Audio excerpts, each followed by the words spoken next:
পাক রব্বুল আলামিনের হাবিব সাল্লাল্লাহু আলাইহি ওয়াসাল্লামের কাছে একবার একটা সাহাবী দুইজন মহিলার নামে তথ্য নিয়ে আসছে।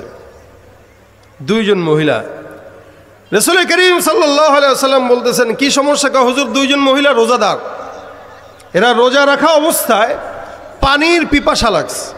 রাসূল ডাক দিয়া বলতেছেন, পানির পিপাসা? আচ্ছা, কতটুকু? কা হুজুর, এমন অবস্থায় যে তারা মৃত প্রায় হয়ে গেছে, মরবে খালি বাকি। রাসূল ডাক দিয়া বলেন, নিশ্চিত তারা গোস্ত খেয়েছে, যার কারণে পানির পিপাসা লাগছে। সাহাবীরা কা হুজুর, রোজা রাখছে, গোস্ত খাবে কি? হুজুর বলেন, না, এরা গোস্ত খেয়েছে। সাহাবা একরাম ডাক দেয়া বলে, হুজুর আপনি বলতেছেন, তার মানে তো অবশ্যই সত্য, ঠিক আছে তাদেরকে ডাকি। তো ডাকা হয়। রাসূল করিম সাল্লাল্লাহু আলাইহি ওয়াসাল্লাম তাদেরকে প্রশ্ন করলো, এই তোমরা কি গোস্ত খাইছো? কয়, না হুজুর, আমরা তো রোজাদার। তাহলে একটা কাজ করো, আমি বলছি তারা গোস্ত খেয়েছে, তারা বলতেছে খায় নাই, এটার তো প্রমাণ হওয়া দরকার। দুইটা বল নিয়ে এসে দুজনের সামনে দিয়ে দাও, আর দুইজনকেই বলো আঙ্গুল গলার ভিতরে দিয়ে বমি করার জন্য। দেখবা তারা যে একটু আগে গোস্ত খাইছে, ওই গোস্ত ওই তাদের বমির সাথে বের হয়ে যাবে। সুবহানাল্লাহ। আচ্ছা বলেন, রসুল যে কথা বলে মিথ্যা হয়? রসুলের ধারণা মিথ্যা হয়? রাসূল করিম সাল্লাল্লাহু আলাইহি ওয়াসাল্লাম বলতেছেন, তাদের সামনে বল দাও আর আঙ্গুলটা গলার ভিতরে দিয়ে বমি করার জন্য আদেশ দাও। তো সাহাবী বললেন, এই ঠিক আছে, তুমি বমি করো। সাহাবীর কথা অনুযায়ী দুইজন মহিলা তাদের গলার ভিতরে আঙ্গুল দিয়ে বমি করলো। তো সাহাবী সহ রাসূল সাল্লাল্লাহু আলাইহি ওয়াসাল্লাম তাকায় দেখে, তাদের বমি করার পরে গলা দিয়ে যা বের হচ্ছে সব দুর্গন্ধযুক্ত গোস্ত আর গোস্তের দলা। রাসূল সাল্লাল্লাহু আলাইহি ওয়াসাল্লাম বলেন, একটু আগে রোজা রাখা অবস্থায় নিশ্চিত তোমরা দুইজন গীবতের ভিতরে লিপ্ত ছিলা, আর গীবত করার কারণে তোমাদের ওই যে মধ্য ভাইয়ের গোস্ত খেয়েছো, ওই গোস্ত খাওয়ার কারণে তোমাদের পানির পিপাসা লাগছে। এটা আমি রসুল বুঝতে পারছি, অন্য কেউ বুঝুক বা না বুঝুক। মহিলা দুজন স্বীকার করে বলে, ইয়া রাসূলুল্লাহ, হ্যাঁ আমরা আসলেই রোজা রাখা অবস্থায় গীবত করেছিলাম। রসুল বলে, এই গোস্তগুলো সেই গীবত করার পরে যে মৃত ভাইয়ের গোস্ত খেয়েছিল, সেই গোস্তের গীবত, গোস্ত বের হয়ে গেছে। আল্লাহ পাক রব্বুল আলামিন হাবিব বলতেছেন, সুতরাং বান্দা রোজা রাখা অবস্থায় হোক বা রোজা ছাড়া অবস্থায় হোক, কোনো কেউ মুমিন যদি আরেক মুমিনের গীবত করে, সে যেন তার মরা ভাইয়ের কি খাইলো? কি খাইলো? গোস্ত খাইল। এই কারণে আল্লাহ নবী বলেন, খবরদার খবরদার, কারো গীবত করবা না, শেকায়াত করবা না। আবু বকর সিদ্দিক রাদিয়াল্লাহু তাআলা আনহু, উনি একবার ওনার জিহ্বাটাকে এরকম টান দিয়া বের করছেন, ডানে একবার নেয়, বামে একবার নেয়, উপরে একবার নেয়, নিচে একবার নেয়। সাহাবী আরেকদল দেখে ডাক দিয়ে বলে, আবু বকর কি ব্যাপার? জবানের জিহ্বাটাকে ডানে নাও, বামে নাও, সামনে নাও, পিছনে নাও, কেন? জবান দোষ করলো কি? আবু বকর ডাক দিয়া বলেন, জিহ্বাটাকে বারবার ডানে বামে নেওয়ার পেছনে কারণ হলো, যেই জিহ্বাটাকে ডানে বামে নেই, জিহ্বাটা মারাত্মক শয়তান। এই জীবনের মধ্যে, দুনিয়ার মধ্যে যত মানুষকে বিপদের মধ্যে পড়তে দেখলাম, শুধুমাত্র জবানের কারণেই পড়তে দেখেছি। কারণ যার জবানের হেফাজত নাই, যার জিহ্বার কন্ট্রোল নাই, তার সম্মানও নাই, তার দুনিয়ার জমিনে লাঞ্ছনা হয়। এই জন্য নবী বলেন, আমলিক আলাইকা লিসানাক, তুমি তোমার জবানের কি করো? কথা কয় না, কি করো? জবানের হেফাজত করো। তোমার জবান তোমার কাছে। যার জবানের গ্যারান্টি নাই, তার সম্মানের গ্যারান্টি নাই। যার জবানের গ্যারান্টি নাই, তার ক্ষমতারও গ্যারান্টি নাই। এক কথা বইলেই জবান দিয়া 40 মিনিটের মাথায় দাদার বাড়ি চলে গেছে। কথা কি ঠিক না?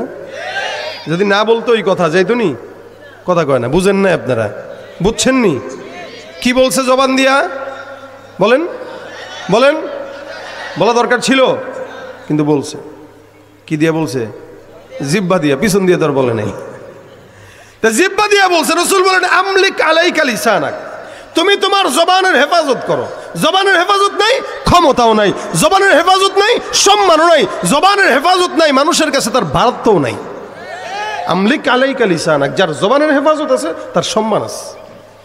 এই জন্য আবু বকর বলেন, আমি আমার জিহ্বাটাকে একটু শাসন করি, যেন উল্টাপাল্টা কথা না বলে। কালাম, কথা, বাক্য, এটা দামি জিনিস। যতক্ষণ ভিতরে থাকে সব মানের সঙ্গে দামি থাকে। বের হইলে হালত হয় দুইটা, হয়তো দুর্গন্ধ ছড়ায়, নয়তো সুগন্ধি ছড়ায়। কিন্তু সমাজের অধিকাংশ মানুষের জবান দিয়ে দুর্গন্ধ ছড়ায়, সুগন্ধি ছড়ায় না। কারণ কি? অধিকাংশ মানুষ কথা বলে অযথা, অধিকাংশ মানুষ কথা বলে অযথা আর না বুঝে না জেনে। অধিকাংশ মানুষ কথা বলে অপ্রয়োজনীয়, প্রয়োজনীয় কথা বলে না। নবী করিম সাল্লাল্লাহু আলাইহি ওয়াসাল্লাম বলেন, আমলিক আলাইকা লিসানাক, নাজাত যদি পেতে চাও জবানের হেফাজত করো। আরেক হাদিসে পয়গম্বর বলেন, মান সাকাতা নাজা, যেই বান্দা যত বেশি চুপ থাকবে আল্লাহ পাক ওই বান্দাকে তত আগে আগে নাজাত দিয়ে দিবেন। সুবহানাল্লাহ।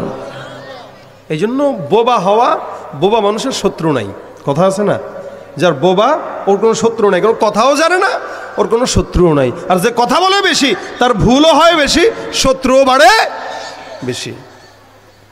ভাইরা আমার দেখেন, হযরত আম্মা আয়েশা রাদিয়াল্লাহু তাআলা আনহা বলতেছেন, সাফিয়া এমন, নবী বলেন, তোমার কথা যদি সমুদ্রের মাঝখানে ফেলা হতো সমুদ্রের পানিও দুর্গন্ধ হয়ে যেত, মগর তোমার কথা দুর্গন্ধ শেষ হতো না।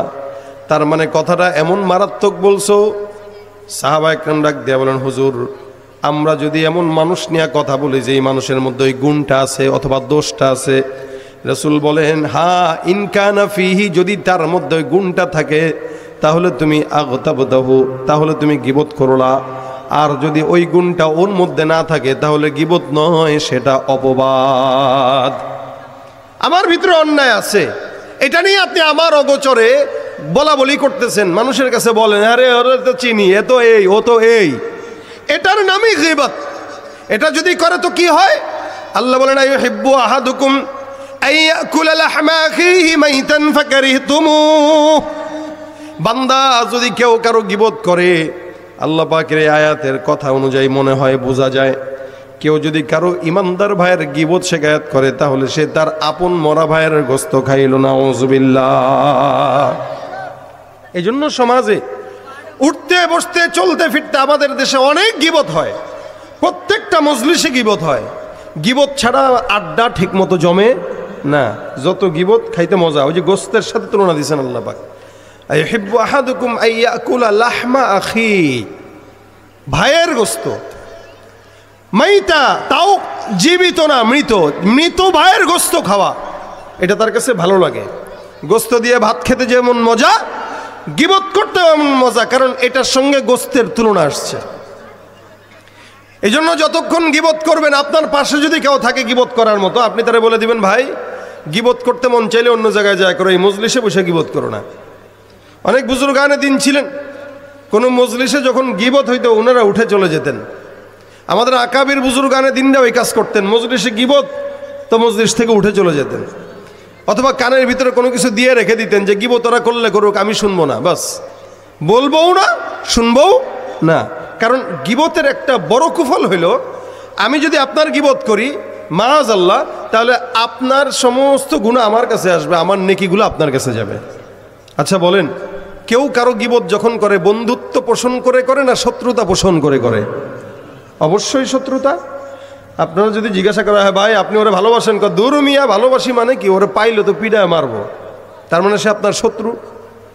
আচ্ছা আপনাকে যদি বলা হয়, ভাই তাকে কি আল্লাহ জান্নাত দিলে আপনি খুশি? দূর মিয়া, ও জান্নাতে যাইবো, জিন্দিগিতে অত ঠেকা পড়ছে না, আল্লাহ তারও জান্নাত দিবে, ও তো জাহান্নামী। আপনি নিজে তাকে জাহান্নামের সার্টিফিকেট দিয়ে দিচ্ছেন। আপনি কোশ্চিন কালেও চান না সে জান্নাতে যাক, কিন্তু আপনি গোপনে গোপনে আপনার অগোচরে তাকে সুন্দর করে জান্নাতের রাস্তা সহজ করে পাঠিয়ে দিতেছেন, আপনি নিজেও জানেন না। কিভাবে? ওই যে আপনি যখন তার গীবত করলেন, শিকায়াত করলেন, পরনিন্দা করলেন, প্রতিহিংসা করলেন, আপনার এক একটা গীবতের মাধ্যমে আপনার আমলগুলো গোপনে তার কাছে চলে যাচ্ছে, আর তার গুনাহগুলো আপনার কাছে চলে আসতেছে, আপনি জানেনও না। আপনি আপনার শত্রুকে বিনা হিসেবে জান্নাতে পাঠানোর পায়তারা করতেছেন। এই জন্য ভাইয়ের আমার, গীবত শিকায়াত আল্লাহ পাক জায়গায় জায়গায় বারবার নিষেধ করেছেন। খবরদার বান্দারা গীবত করো না, শিকায়াত করো না, বেঁচে থাকো। তাহলে গীবত করবো না, কি করব? কেউ যদি অন্যায় করে, আল্লাহ পাক ডাক দিয়া বলেন, ইন্নামাল মুমিনুনা ইখওয়াতুন ফাআসলিহু বাইনা আখাওয়াইকুম ওয়াত্তাকুল্লাহ। মুমিন মুমিনের ভাই। আজকে সমাজে আল্লাহ পাক ঘোষণা করলেন মুমিন মুমিনের ভাই, কিন্তু আজকে সমাজে দেখা যায় আমার মুসলমান ভাইদেরকে যারা হত্যা করে তাদের পক্ষে হয়ে আরেক দল সাপোর্ট করে। এদের কাছে মুমিনদেরকে ভাই মনে হয় না, ইহুদি নাসারা খ্রিস্টানদেরকে বন্ধু মনে হয়। ঠিক কি না জোরে কর? কোন ইহুদি নাসারা খ্রিস্টান বিধর্মী মুশরিক মুসলমানের বন্ধু হতে পারে না, ভাইও হতে পারে না। কোন দ্বিমত আছে আপনাদের? আল্লাহ বলেন ডাক দিয়া লা তাত্তাখিযুল ইয়াহুদা ওয়ান নাসারা আউলিয়া, ইহুদি নাসারাকে বন্ধু বানানো যাবে? কথা কয় না যাবে? ওরা একজন আরেকজনের বন্ধু। আল্লাহ পাক বলেন এদেরকে বন্ধু বানায় না, বা'দুহুম আউলিয়া উবাদ, এরা একে অপরের বন্ধু, এরা তোমাদের শত্রু। যতই আমাদের সামনে এসে আমাদের পক্ষে কথা বলে যাক, কোনো বিধর্মী যতই মুসলমানের পক্ষে কথা বলুক, বুঝতে হবে এই কথা বলার পিছনে উদ্দেশ্য ভালো না, চক্রান্ত খারাপ। কারণ মুসলমানের বন্ধু, তারা তাদের বন্ধু, মুসলমান ওদেরকে বন্ধু বানাইতে পারে? আল্লাহ পাক ডাক দেয়া বলেন ইন্নামাল মুমিনুনা ইখওয়া, মুমিনের ভাই, ফাসলিহু বাইনা আখাওয়াইকুম। কোনো ভাই যদি অন্যায় করে তাহলে তুমি তাকে শুধরায় দেওয়ার নিয়তে সুন্দর করে তারে বুঝাও। একবার অন্যায় করলো, দুইবার অন্যায় করলো, তিনবার অন্যায় করলো, সুন্দর করে বুঝাও। যদি না বুঝে, বারবার বোঝানোর পরেও যদি না বুঝে, তাহলে তার হালদাকে ছেড়ে দাও। কারণ একবার হাত দিয়া বুঝাবো, তার দুইবার জবান দিয়া বুঝাবো, নিষেধ করব, এরপরে ঘৃণা করব। এরপরেও যদি সে অন্যায় কাজ করে, হিসাবটা তার হিসাব সে দিবে, আমার হিসাব আমি দেব। কিন্তু এরপরেও আরেক জায়গায় বসে বসে তার নামে গীবত করে নিজের অন্যায়কে বাড়াবো না। আল্লাহ নামটাই হলো গীবতের গুনাহ, ঠিক কিনা? নামাজ পড়তেছে মসজিদে, নামাজ শেষে সাথে সাথে গীবত নিয়ে বসে গেছে। মসজিদ থেকে বের হয়ে সাথে সাথে একজনকে দেখছে, চিনো, ওই যে দেখো যায়, কে? ওই যে বাটপার, কি করছে? এই করছে। আরে চিনো, ও তো ওই করছে। নামাজটা পড়ে বের হইল, বাস আরেকজনের গীবত করে, শেকায়ত করে, নিজের আমল যা কামাইছিল ওইটা তাকে দিয়ে তার গুনাহটা সে নিয়ে নিল, বাস। এটা হলো ইমানদারদের পছন্দনীয় গুনাহ। ইমানদাররা সব গুনাহ পছন্দ করে না। ইমানদাররা মদ খাবে না, ইমানদাররা জিনা করবে না, ইমানদার চুরি করবে না, সন্ত্রাসীও করবে না। কিন্তু ইমানদার গীবতের গুনাহটা করে এবং বলে এটা আমার ইমানই দায়িত্ব, এই কারণে করি। কোনটা গীবত, কোনটা দায়িত্ব, এটাও আমাদের জানা নাই। যার কারণে অনেক সময় তালিম করে, বিসমিল্লাহ দিয়া শুরু করে ফাজাইল আমল থেকে, তালিম শেষে বাস ওখানে বসেই গীবত শুরু হয়ে যায়। অথবা কোনো বয়ানের মজলিসে বক্তা নাহমাদুহু দিয়া বয়ান শুরু করে, বয়ানের ফাঁকে বাস ধরে ধরে গীবত করা শুরু করে দেয়। এটা সব জায়গায় সমাজে সবচেয়ে বেশি হয় এলাকার চায়ের দোকানগুলোতে। কি বলেন আপনারা? আর ছোট্ট ছোট্ট এক একটা চায়ের দোকান, এক একটা সংসদ। এই সংসদে কিছু পার্লামেন্টে যেরকম মেম্বার থাকে, ওই চায়ের দোকানের মেম্বার কন্টিনিউ থাকে। এই কন্টিনিউ মেম্বার পার্লামেন্টের মাননীয় স্পিকার মহোদয় হলো চাওয়ালা। কি বলেন আপনারা? রুটি উঠানোর টাকা নাই তার কাছে, দোকানের সামানা যে উঠাবে ওই টাকা নাই, কলা উঠাবে ওই টাকা নাই, কিন্তু 32 ইঞ্চি টিভি উঠানোর টাকা শয়তান তাকে জোগাড় ঠিকই করে দিছে। টিভিটা ছাড়ে, উল্টাপাল্টা জিনিস দেখে, আর কগো শুনছনি ইমাম কি করছে, শুনছনি মুয়াজ্জিন কি করছে, শুনছনি মাদ্রাসার মুতামিম কি করছে। নিজের তলায় যে এত ময়লা, ওইটা পরিষ্কার করার টাইম তার কাছে নাই, আরেকজনের ময়লা নিয়ে খোঁচাখুচি করে। আছে না নাই?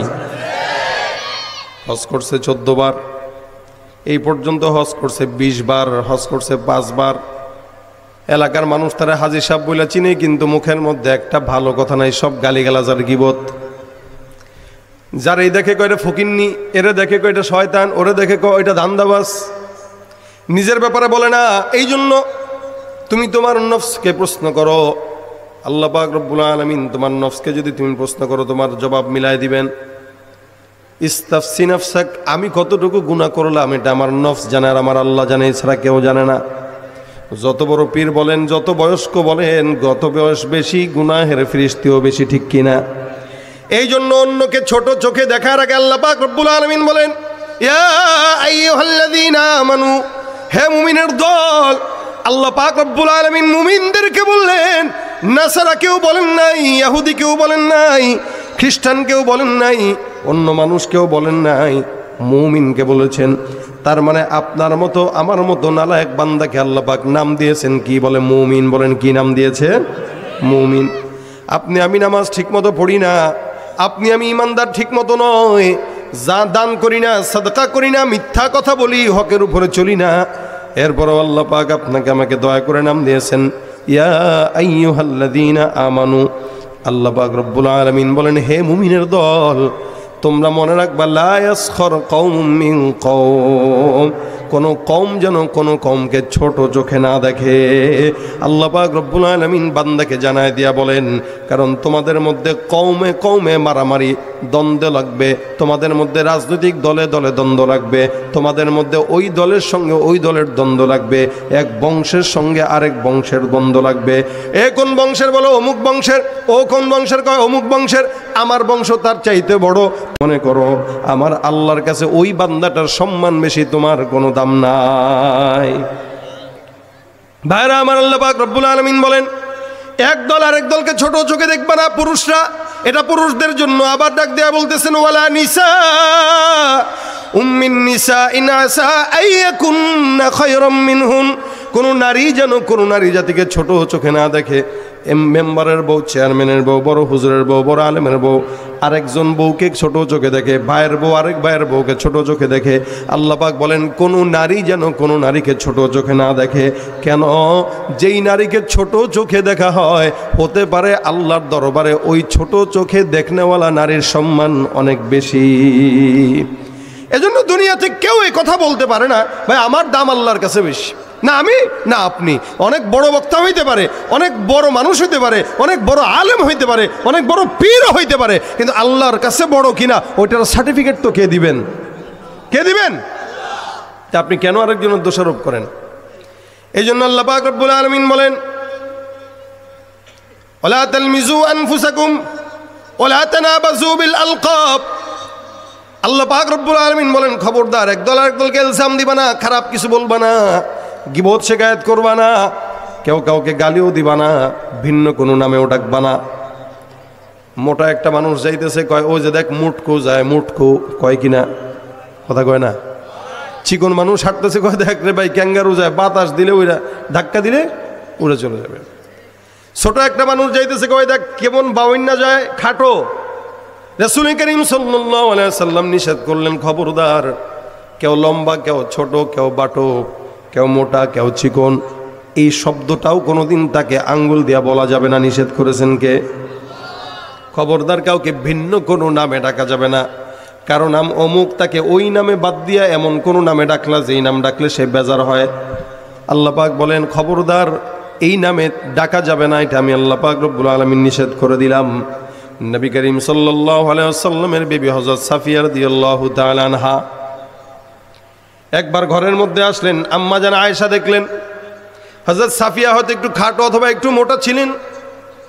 আম্মা জান আয়েশা রাদিয়াল্লাহু তাআলা আনহা তার ব্যাপারে মন্তব্য করলেন হা কাজা, এটা মনে মনে মন, অর্থাৎ সাফিয়া একটু মোটা, নবী আপনি কেমনে তারে পছন্দ করলেন? দেখবেন ঘরের মহিলা যতই হোক না কেন, একজন বিবি আরেকজন বিবির প্রতি একটু কি থাকে, হিংসা অথবা ঈর্ষা থাকে, যে ওরে বেশি মহব্বত করে আমারে কেন করে না। আম্মা জান আয়েশা রাদিয়াল্লাহু তাআলা আনহা রাসূল সাল্লাল্লাহু আলাইহি ওয়াসাল্লামকে বলতেছেন, ইয়া রাসূলুল্লাহ, বিবি সাফিয়াকে আপনি পছন্দ করলেন, কিন্তু সাফিয়া তো এমন এমন এমন দেখতে এরকম। নবী করিম সাল্লাল্লাহু আলাইহি ওয়াসাল্লাম বলেন, আয়েশা তুমি সাফিয়ার অগোচরে সাফিয়ার ওই ব্যাপারে এরকম মন্তব্য করলা, সাফিয়া বেটে অথবা মোটা। যদিও সাফিয়ার ভিতরে এই গুণটা আছে, যদিও সাফিয়া বেটে অথবা মোটা, কিন্তু তারপরেও তুমি তার অবর্তমানে কথাগুলো আমার কাছে বললা। আয়েশা তুমি জানো কথাটা কত মারাত্মক খারাপ। দেখেন রাসূল করিম সাল্লাল্লাহু আলাইহি ওয়াসাল্লামের বিবি আম্মা জান আয়েশা, যিনি না হলে আমাদের সমাজের মা বোনদের মাসলা আমরা এই পর্যন্ত পেতাম না। আয়েশা রাদিয়াল্লাহু তাআলা আনহা বলছেন, রাসূল আপনার বিবি সাফিয়া এরকম এরকম। নবী বলতেছেন, আয়েশা তোমার এই কথাটা মারাত্মক খারাপ, তুমি কি জানো কথাটা এত দুর্গন্ধ? এই কথাটার দুর্গন্ধ যদি সমুদ্রের মধ্যেও নিক্ষেপ করা হতো, সমুদ্রের সব পানি কালো হয়ে যেত, তোমার কথার দুর্গন্ধ কোনোদিন শেষ হতো না। কত মারাত্মক পর্যায়ের গুনাহ তোমার মাধ্যমে হয়েছে, তুমি আল্লাহর দরবারে ইস্তেগফার করো। আয়েশা ডাক দেয়া বলেন, ইয়া রাসূলুল্লাহ, আমি কথাটা খারাপ নিয়তে বলি নাই। রসুল বলেন, তুমি খারাপ নিয়তে বলো অথবা না বলো, যেই জিনিসটা ওর ভিতরে আছে এটা যদি ও শুনতো তাহলে কষ্ট পেত কিনা? আম্মা জান আয়েশা বলেন, হ্যাঁ অবশ্যই কষ্ট পেত। নবী বলেন, এটার নামই গীবত। যেই গুণটা যার ভিতরে আছে তার অগোচরে, তার অবর্তমানে ওই বিষয় নিয়ে আলোচনার নাম কি? জোরে বলেন তো, গীবত। এই জন্য সাহাবা একরাম রাসূল সাল্লাল্লাহু আলাইহি ওয়াসাল্লামের সামনে বসা, নবী আমার ডাক দিয়া বলেন, আতাদরুনা মাল গীবা, তোমরা কি জানো গীবত কি? সাহাবা আজমাইনের একটা আদব ছিল, জানলেও বলতো আল্লাহু আ'লাম ওয়া রাসূলু, আল্লাহ আল্লাহ রসুল ভালো করেই জানে। রাসূল সাল্লাল্লাহু আলাইহি সাল্লাম বলেন, যিকরুকা আখাকা বিমা ইকরাহু, এ বান্দা তোমার ভাইয়ের অবর্তমানে এমন কিছু নিয়ে আলোচনা করা যে জিনিসটা সে অপছন্দ করে। অর্থাৎ একটা মানুষের ভিতরে একটা খারাপ গুণ আছে, এটা তার সামনে আলোচনা না করে তার অবর্তমানে আলোচনা করার নামটাই হলো গীবত। এই গীবতের দোষ পুরুষদের যতটুকু গুণ আছে তার চাইতেও বেশি হাজার কোটি গুণে মহিলাদের মধ্যে আছে না নাই? মহিলাদের কাজই এক জায়গায় 5 জন বসবে, শ্বশুর বাড়ির গল্প, অমুক বাড়ির গল্প, ভাইয়ের বউর গল্প, বাস গীবত আর গীবত, শেখায়ত আর শেখায়ত। অথচ অনেক পর্দাশীল নারী তাও করতেছে। এই যে বললাম শুরুতেই, মানুষ ইমানদারদের পছন্দ নিয়ে একটি গুনাহ হচ্ছে গীবতের গুনাহ। আর গীবতটা করে কি দিয়া বলেন তো? জিহ্বা দিয়া। কি দিয়া? জিহ্বা দিয়া করে। এই কারণে রাসূল করিম সাল্লাল্লাহু আলাইহি ওয়াসাল্লামের কাছে এক সাহাবী এসে ডাক দিয়া বলেন, ইয়া রাসূলুল্লাহ, আমাকে নাজাত পাওয়ার মতো একটা আমল শিখা দেন। নবী করিম সাল্লাল্লাহু আলাইহি ওয়াসাল্লাম বলেন, নাজাত পেতে চাও? এ বান্দা, নাজাত যদি পেতে চাও, জমিনের মধ্যে তুমি তোমার জবানের হেফাজত করো। রাসূল ডাক দিয়া বলেন, আমলিকা আলাইকা লিসানাক, তুমি তোমার জবানের কন্ট্রোল করো। যার জবানের কন্ট্রোল নাই তার শান্তিও নাই, যার জবানের হেফাজত নাই তার দুনিয়াতে সম্মানও নাই। সিদ্দিক আকবর আবু বকর রাদিয়াল্লাহু তাআলা আনহু নাম শুনছেন তো ইনশাআল্লাহ? হ্যাঁ, কথা কয় না এরা, সবাই তো জানেন আপনারা নাকি? না, আমাদের দেশে এমন আপনাদেরকে জিজ্ঞাসা করছি, আপনারা অবাক হয়েন না যে আবু বকরের নাম আবার জানে না কে? আজ থেকে 4-5 বছর আগে ইউটিউবে একটা ভিডিও দেখেছিলাম। ভিডিওতে এক লোক আরেক ইমানদারকে প্রশ্ন করতেছিল, ভাই আপনি 4 জন নবীর নাম বলেন তো। তা যাকে প্রশ্ন করছে সে হেসে খেলে বলতেছে, ভাই রে ভাই, 4 জন নবীর নাম ব্যাপার, বলেন আবু বকর, ওমর, ওসমান, আলী। সুবহানাল্লাহ কয় না? দেখছেন নি সুবহানাল্লাহ কয়?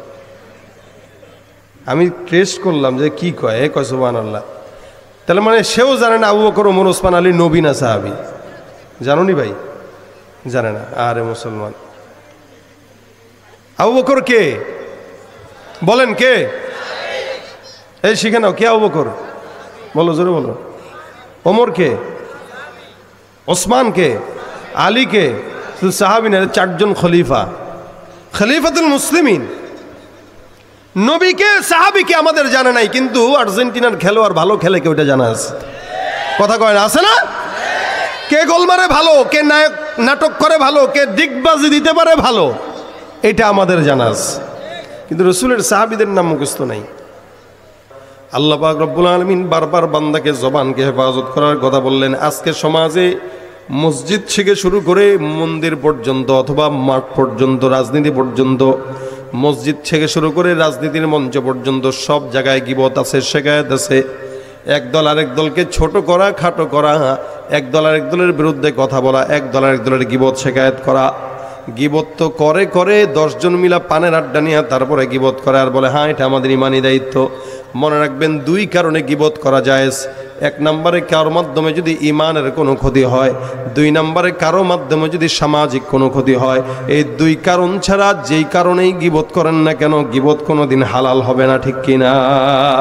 সামাজিক ক্ষতি মানে এই সমাজের ভিতরে কেউ অন্যায় করতেছে, ইয়াবার চোরাচালানি, অথবা অন্য কোনো গুনাহ, অন্য কোনো কথা, যেই কথার মাধ্যমে, যেই কাজের মাধ্যমে সামাজিক ক্ষতি হয়, এমন কোনো কাজ যদি কারো মাধ্যমে সংগঠিত হয়, তার ব্যাপারে সমাজের মানুষের কাছে সতর্ক করা ইমানি দায়িত্ব, এটা কোনো গীবত নয়। 2 নম্বর, সমাজের ভিতরে কেউ যদি ইমানের কোনো ক্ষতি করে, অর্থাৎ ফিতনা ছড়ায়, ফাসাদ ছড়ায়, অথবা সমাজের ইসলামকে মানুষের কাছে ভিন্নভাবে প্রকাশ করে, ইসলামের ভিতরে দ্বন্দ্ব লাগায়, এই টাইপের চিহ্নিত শয়তানদের ব্যাপারে স্পষ্ট প্রকাশ্যে গীবত করা জায়েজ, বরং গীবত নয়, ওটা ইমানি দায়িত্ব।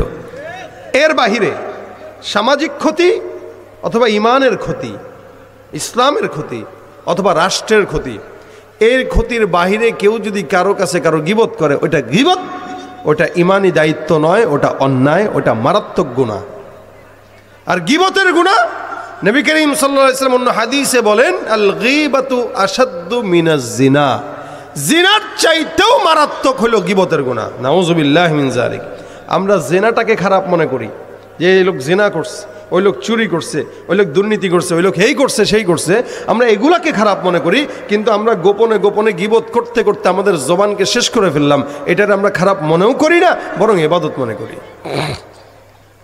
এই জন্য কোনো মুমিন যদি অন্যায় করে, মুমিন অন্যায় করলে আমাদের উচিত, ভাই আল মুমিনু মিরআতুল মুমিন, রাসূল সাল্লাল্লাহু আলাইহি ওয়াসাল্লাম হাদিসে স্পষ্ট বর্ণনা করেছেন, একজন মুমিন আরেকজন মুমিনের আয়না। আয়না, আমি আয়নার সামনে যখন দাঁড়াবো, আমার গালের যত কালো দাগ আছে এগুলো আয়না দেখায় দেয়। আমাদের দেশের নারীরা আয়নার সামনে দাঁড়াইলে ওর কালো দাগ আয়না দেখায়, কিন্তু বাহিরে ওটা দেখা যায় না। কেন? এমনভাবে মেকআপ পরে বের হয়, মোটামুটি 1-2 কেজি মেকআপ দেওয়ার কারণে তার কালো দাগ আছে, নাকি কালো মেয়ে ধলা হয়ে আসছে, এটা বোঝার কোনো উপায় নেই। আচ্ছা, এই মেয়েটা যে কালো, এই মেয়েটার যে গালে ব্রণ আছে, এটা মেয়েটা তো জানে, কি বলেন? মেয়ে জানে, আর মেয়ের আয়না জানে। আয়না, কারণ আয়নার সামনে বসে বসেই সে এটাগুলো করছে। আয়না কি কোনোদিন বইলা বেড়াইছে? বিয়ের সময় দেখবেন আমাদের দেশের মেয়েরা এমন সাজে, পুরুষ টেনশনে পড়ে যায়, আসলে কোনটা দেখছি কোনটা বিয়ে করছি। বিয়ে করে দেখে একটা, করে আরেকটা, অথবা করে একটা, বাসায় যায় দেখে আরেকটা। অনলাইনে পণ্য ডেলিভারি দিলে, পণ্য নিলে যা হয় তা, অর্ডার দিবেন একটা, আসবে একটা। তা আমাদের দেশের নারীদের হালত হয়েছে এটা, বিয়ে করতে যাবেন দেখাইছে একটা, বাসায় নিয়ে দেখছেন আরেকটা। তা কেন? বলে ও কালো ছিল, বিয়ের দিনই মেকআপ টেকআপ করে সমস্ত কিছু ঢেকে তারপরে করছে। এই যে মেয়েটা মেকআপ করলো, তার কালো ওই চেহারা আয়না জানে আর সে জানে, কিন্তু আয়না কোনোদিন রাস্তায় বের হয়ে কাউকে জানায় নাই যে ভাই মেয়েটা কালো।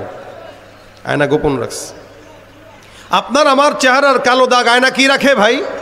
গোপন রাখে, কোনোদিন বলে না। রাসূল আয়নার সাথে কেন এটার তুলনা দিলেন? কারণ আয়না মানুষের অন্তর দেখে, কি বলে, চেহারা দেখে, এটাকে কাউকে বলে না, দাফন করে দেয়। রাসূল বলেন আল মুমিনু মিরআতুল মুমিন, একজন মুমিন আরেকজন মুমিনের জন্য আয়না। এটা কেউ যদি কারো দোষ জানেও গোপন রাখবে, বলবে না। কেন? কারণ মুমিন মুমিনের জন্য আয়না স্বরূপ। তাহলে কি করবে? বলবে না, তবে গোপনে গোপনে তাকে ডাক দেয়া বুঝাবে, ভাই আপনার এই কাজগুলো খারাপ, এগুলো করেন না। এভাবেই যদি সমাজের প্রত্যেকটা ভাই প্রত্যেকটা ভাইয়ের ভুল ধরতো, এই সমাজে কোনো অন্যায় বিচার থাকতোও না, বাড়তোও না। ঠিক কিনা বলেন? কিন্তু আমরা হিংসাত্মক মনোভাব নিয়ে তারপরে সমাজে মানুষের ভুল ধরি। আমি চিন্তা করি এই লোকটা এই কাজটা কেন করবে, যার কারণে 10-20 বছর আগের ভুল কেউ কেন্দ্র করে মানুষের শত্রুতা করে। ওই যে ভিতরে দয়া, ইহসান, মায়া, মহব্বত এগুলা কম, শত্রুতা বেশি, প্রতিহিংসা বেশি, পরশ্রী কাতরতা বেশি। এগুলোর কারণে বান্দার আমল ধ্বংস হয়ে যায়। রাসূল সাল্লাল্লাহু আলাইহি ওয়াসাল্লাম এই কারণে হাদিসে ঘটনা বর্ণনা করে বলেন, এক বান্দা যার জান্নাত আল্লাহ পাক ফাইনাল করে দিয়েছেন, জান্নাতে ঢুকবে, এমন সময় পিছন থেকে এক লোক এসে ঢুকে বলবে, এই ভাই যাওয়ার আগে আমার হিসাব নিকাশটা করে যান। এই বান্দা বলবে, কিসের হিসাব? রাসূল সাল্লাল্লাহু আলাইহি ওয়াসাল্লাম বলেন, এই বান্দা বলবে, এই দুনিয়াতে তুমি আমার নামে গীবত টিবত করে মানুষের কাছে বর্ণনা করতা আর আমার সম্মান নষ্ট করতা। আজকে আমি জান্নাতে যেতে পারতেছি না 10টা নেকির কারণে, 10টা নেকি দাও, তারপরে তুমি জান্নাতে যাও। নবী বলেন, এই ব্যক্তিটা তার আমলের কারণে জান্নাতে চলেই গেছিল, কিন্তু পিছন থেকে এটা এসে ধরছে, এই খবরদার, জান্নাতে যেতে পারবি না যতক্ষণ আমার আমল না দিবি। এখন বেচারা কয়, আল্লাহ কি করবো? আল্লাহ কয়, যেহেতু এটা বান্দার হক, আমার কোনো হাতে নাই, আল্লাহ পাক হুকুকুল্লাহ মাফ করে দিবে, হুকুকুল ইবাদ মাফ করবে না। বান্দার হক আছে, বান্দার গীবত করাও বান্দার হক নষ্ট করা। নবী বলেন, তুমি যেহেতু গীবত করে করে, শেকায়াত করে করে, পরনিন্দা প্রতিহিংসা করে করে ওই বান্দার আমলনামা নষ্ট করছো, ওই বান্দাকে কষ্ট দিছো, ইজ্জত নষ্ট করছো, এই বান্দার হকটা আজকে বান্দাকে বুঝায় দাও। বান্দা যতক্ষণ তোমাকে মাফ না করবে, আমি আল্লাহ পাক রব্বুল আলামিন ততক্ষণ মাফ করব না। আল্লাহ রাসূল সাল্লাল্লাহু আলাইহি সাল্লাম বলেন, এরপরে ওই বান্দাটা যখন নাকি জান্নাতে চলে যেতে যাবে, এবার বান্দা ডাক দেয়া বলবে, ভাই আমার 10টা নেকি বাকি, 10 নেকির কারণে তুমি আমাকে জান্নাতে যেতে দিতেছো না, সুতরাং 10টা নেকি দিয়া তারপরে তুমি জান্নাতে যাও, আমার কোনো বাধা নাই। এই বান্দা বারবার না পেয়ে 10টা নেকি ওই বান্দাকে দান করে দিবে। বান্দা তো জান্নাতে চলেই গেছিল, কিন্তু এই কারণে পারে নাই। এখন আল্লাহর কাছে ডাক দেয়া বলবে, আল্লাহ এই বান্দাটার কাছে 10টা নেকি দেওয়ার কারণে আমার কাছে 10টা নেকি শর্ট হয়ে গেছে মালিক। এখন তুমি বলো আমি কি এই বান্দাকে নিয়ে জান্নাতে যেতে পারবো কিনা? আল্লাহ পাক ডাক দেয়া বলেন, তোমার তো যতটুকু দরকার ততটুকু আমি দিয়েছিলাম। এখন যেহেতু তাকে 10 নেকি দেওয়ার কারণে কমতি হয়ে গেছে, এখন কমতির কারণে করবা কি? সোজাসুজি জাহান্নামে চলে যাও। নিশ্চিত জান্নাতি বান্দা শুধুমাত্র গীবত শিকায়েত প্রতিহিংসার কারণে জাহান্নামে যাবে। আর ওই বান্দা 10টা নেকির অভাব ছিল, তার গীবত সে করছে, ওখান থেকে নেকি নিয়ে এই ব্যক্তি জান্নাতে ঢুকে যাবে। সুবহানাল্লাহ। এরপরেও আমরা গীবত করি, এরপরেও আমরা শিকায়েত করি। কি করা যাবে ভাই? করা যাবে? আমার ভিতরেও আছে এগুলা গুণ, আমার ভিতরে এই সমস্ত বদগুণ আছে। এক জায়গায় বসে গেলে গীবত করতে মন চায়, কেমন যেন গীবত ছাড়া গল্প জমেও না, এরকম আমাদের অবস্থা। কিন্তু আপনিও তো বুঝেন কোনটা গীবত। আপনার সামনে 10 জনের ভিতরে বসে যে একজন গীবত করে, আপনি সাথে সাথে বলবেন ভাই আল্লাহর হস্তে গীবত বন্ধ করেন, বাদ দেন তো, নিজের কথা বলেন। আমরা প্রশংসা পেয়ে অভ্যস্ত, প্রশংসা শুনতে পছন্দ করি। কিন্তু কেউ যদি আমাদের সমালোচনা করে, আত্মসমালোচনা করতে পছন্দ করি না, সমালোচনা শুনতেও পছন্দ করি না। অথচ উচিত ছিল আমার অন্যায়গুলো আরেকজন ভাই চর্চা করে আমার সামনে বলুক যে ভাই আপনার এটা এটা ভুল, শুধরান। এই ভুলগুলো যদি ধরতো তাহলে আমার জিন্দিগি শুধরায় আমি তো জান্নাতের রাস্তার মেহমান হয়ে যেতাম। কিন্তু প্রশংসা শুনতে শুনতে আমাদের ঘাড়ের রগ মোটা হয়ে যায়, যার কারণে আমরা খারাপ কথা শুনতেও পারি না, সহ্যও করতে পারি না, নিজেদের জিন্দিগি শুধরাইতেও পারি না। আর যারা বলে তাদের বলার সিস্টেমটাও খারাপ। ওরা খারাপ নিয়তে বলে, ওরা গীবত শিকায়েত করে, প্রতিহিংসার নিয়তে বলে, যার কারণে আরও রাগ উঠে যে তুই বলবি যত আমি করব তত। এই জন্য রাসূল করিম সাল্লাল্লাহু আলাইহি ওয়াসাল্লাম স্পষ্ট নিষেধ করেছেন, খবরদার গীবত শিকায়েতের মজলিস যদি আপনার সামনে কোনো বসে, আজকে থেকে নিয়ত করবেন এইটা। কোনো জায়গায় যদি গীবত শিকায়েতের আড্ডাখানা বসে, নিয়ত করবেন এভাবে যে ভাই আপনারাও গীবত করেন না, আমাকেও গীবতের ভাগীদার বানায়েন না। আচ্ছা বলেন, এই গীবত কি আপনি যখন করেন, আমি যখন করি, আল্লাহ পাক লেখেন তো নাকি? কি বলা হয় আপনাদের? আল্লাহ পাক লেখেননি? না লেখেন না? লেখেন সব। ওয়া ইন্না আলাইকুম লাহাফিজিনা কিরামান কাতিবিন। আল্লাহ পাক রব্বুল আলামিন বলে বান্দার সব কিছু লেখা হয়, সব কিছু লেখা হয়। শুধু তাই নয়, বান্দা জবান দিয়া যেটা উচ্চারণ করে সেটাও আল্লাহ পাক রব্বুল আলামিন লিপিবদ্ধ করে, কি করে না? জবান দিয়া যেটাই বের করবেন সেটা আল্লাহ পাক রব্বুল আলামিন লিখবেন। বান্দা কথা বললো কি, কাজ করলো কি, সব কিছু আল্লাহ পাক রব্বুল আলামিন আমুলনামার মধ্যে বান্দার লেখা হয়ে গেছে। এ মুসলমান, এই কারণে নিয়ত করেন। রাসূল সাল্লাল্লাহু আলাইহি সাল্লাম বলেন, কেউ যদি নেকের কাজের নিয়ত করে আল্লাহ পাক আমুলনামায় নেকি দান করে দেন। রাসূল বলেন, মান হাম্মা বিহাসানাতিন, কেউ যদি একটা নেকের কাজের নিয়ত করে আল্লাহ পাক আমুলনামার ভিতরে কাতাবাল্লাহু লাহু হাসানাতান কামিলা, পরিপূর্ণ নেকি আল্লাহ পাক তার আমুলনামায় দান করে দেন। সুবহানাল্লাহ। কেউ যদি নেকের কাজের নিয়ত করে, আজকে নিয়ত করব আমরা এটা, যে আমি আমার জায়গা থেকে ইনশাআল্লাহ কারো কোনো গীবত আমি করব না। আপনারাও নিয়ত করেন, আমরাও করব না ইনশাআল্লাহ। বলেন ইনশাআল্লাহ। কারা কারা আজকে থেকে নিয়ত করব গীবত শিকায়েত করব না? আল্লাহ পাক আমাদেরকে আমল করার তৌফিক দান করুক। কষ্ট হয়েছে একটু হাতটা উঠাইতে, হাত নামান, কারণ জোর করে বলাইছি তো। তবে এই নিয়তটা যে করছেন, এই নিয়ত করার বরকতে আল্লাহ পাক আমল নামায় পরিপূর্ণ নেকি দান করে দিয়েছেন। সুবহানাল্লাহ। আস্তে কোন জোরে কোন। পরিপূর্ণ আমল নামায় কি হয়ে গেছে? নেকি লেখা হয়ে গেছে, একটু না, পরিপূর্ণ। এই কারণে আমরা চেষ্টা করব হার হালতে গীবত থেকে, শিকায়েত থেকে বাঁচতে। রাজি আছি ইনশাআল্লাহ? গীবত শিকায়েত থেকে নিজে বাঁচেন, অন্যকে বাঁচান। কেউ যদি অন্যায় করেই ফেলে তাকে ভুল ধরায় দেন ভাই হিসেবে, মুমিন হিসেবে, ইনশাআল্লাহ সমাজ পরিবর্তন হয়ে যাবে। আর গীবত শিকায়েত যদি হয়েও যায়, সাথে সাথে ইস্তেগফার পড়ে নেবেন। আর গীবত যদি করাই লাগে, আমি তো বলি গীবত করা লাগলে মা বাবার গীবত করবেন, নাকি? কথা বুঝেন নাই? গীবত করলে কার করবেন? মা বাবার। কেন করবেন?